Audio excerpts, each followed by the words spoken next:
নমস্কার। Spiritual bulletin চ্যানেলের সকল শ্রোতা ও দর্শককে জানাই সাদর সুস্বাগতম। ১৪৪ বছর পর চলছে মহাকুম্ভ মেলা প্রয়াগরাজে। এই কুম্ভ মেলাতে লক্ষ লক্ষ সাধু সন্ত মহাত্মা আসেন কুম্ভ স্নানে। অগণিত সাধারণ ভক্ত লোক ও ঈশ্বর বিশ্বাসী মানুষ তারাও আসেন। এই কুম্ভ মেলার মুখ্য আকর্ষণ হল সাধু সন্তদের মধ্যে, মহাত্মাদের মধ্যে নাগা সন্ন্যাসী ও সন্ন্যাসিনীরা। আজকের গত উজ্জয়িনী কুম্ভ মেলায় একটি অভিজ্ঞতার কথা বলবো। সেই কুম্ভ মেলায় একজন নাগা সন্ন্যাসিনী, তাঁর নাম ছিল ধীরা মাতাজি। তার সঙ্গে আমার পরিচয় হয়েছিল এবং বহু আধ্যাত্মিক প্রশ্ন, তাদের দৈনন্দিন জীবনের কথা, সাধনার কথা তাঁর মুখ থেকে জানতে পেরেছিলাম।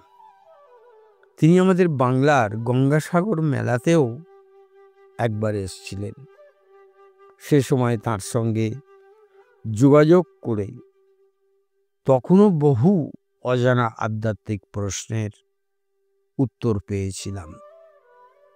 তো উজ্জয়িনী কুম্ভ মেলায় ধীরা মাতাজিকে জিজ্ঞেস করেছিলাম, মাতাজি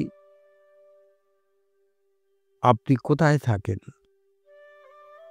উত্তরে তিনি বলেছিলেন, উত্তর কাশীর থেকে অনেক উঁচুতে শিখর ধাম বলে একটি জায়গা আছে, সেখানে আমরা কয়েকজন মিলে সাধন ভজন করি।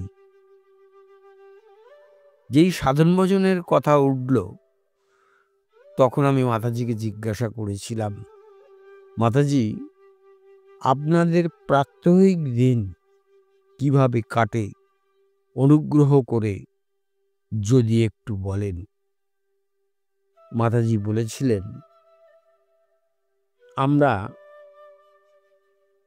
ভোর ৩টের সময় প্রতিদিন ঘুম থেকে উঠে পড়ি। বিশ্রাম থেকে, ঘুম কথাটি বলেননি, বিশ্রাম থেকে উঠে পড়ি এবং তারপর বাইরে যাই স্নান করতে। স্নান করে এসে ধ্যান জপে মনোনিবেশ করি। তারপর সকালবেলা হালকা কিছু খেয়ে আবার ধ্যানে বসি। আমাদের আরাধ্য শিব, আমাদের কোনো মন্দির থাকে না। আমরা অদ্বৈতবাদী শঙ্করাচার্য পন্থী। তাই ওই যে বিশাল শিবলিঙ্গ আমাদের আছে, ওটি আমাদের সঙ্গে শোয়ার ঘরেই থাকতো। এছাড়া আমাদের কাছে কোনো দেবদেবী বা মন্দির থাকে না। এইভাবে বেশিরভাগ সময় আমরা ধ্যানে ডুবে থাকি। দুপুরে সামান্য আহারের পর আমরা দিনে রাতে মিলিয়ে একবারই কিছু পেট ভরার জন্য খাদ্য গ্রহণ করি বটে, তবে আমরা কৃচ্ছ সাধন করি। আমি বললাম, মাতাজি আপনারা এত কৃচ্ছ সাধন করেন কেন, এত শরীরকে কষ্ট দেন কেন? তখন মাতাজি বলেছিলেন যে, দেখো, শরীরটা আমি নই। শরীরের কৃচ্ছ সাধন করে চেতনাতে উত্তরণ ঘটাবার চেষ্টা করি। আর এইভাবেই আমরা সাধন ভজন নিয়ে ব্যস্ত থাকি। তাহলে শুনলেন তো নাগা সম্প্রদায়ের সাধন ভজনের ইতিকথা। আশা করি আজকের আলোচনা নিশ্চয়ই আপনাদের খুব ভালো লেগেছে। আর ভালো লেগে থাকলে প্রতিদিন যেভাবে লাইক শেয়ার কমেন্টস করেন তেমন করবেন। আর যারা এখনো আমাদের এই চ্যানেলটি সাবস্ক্রাইব করেননি তারা অবশ্যই চ্যানেলটি সাবস্ক্রাইব করে আমাদের পাশে থাকবেন। তাহলে আজকের মতো বিদায় নিচ্ছি। আবার আগামীকাল কথা হবে। নমস্কার, ধন্যবাদ।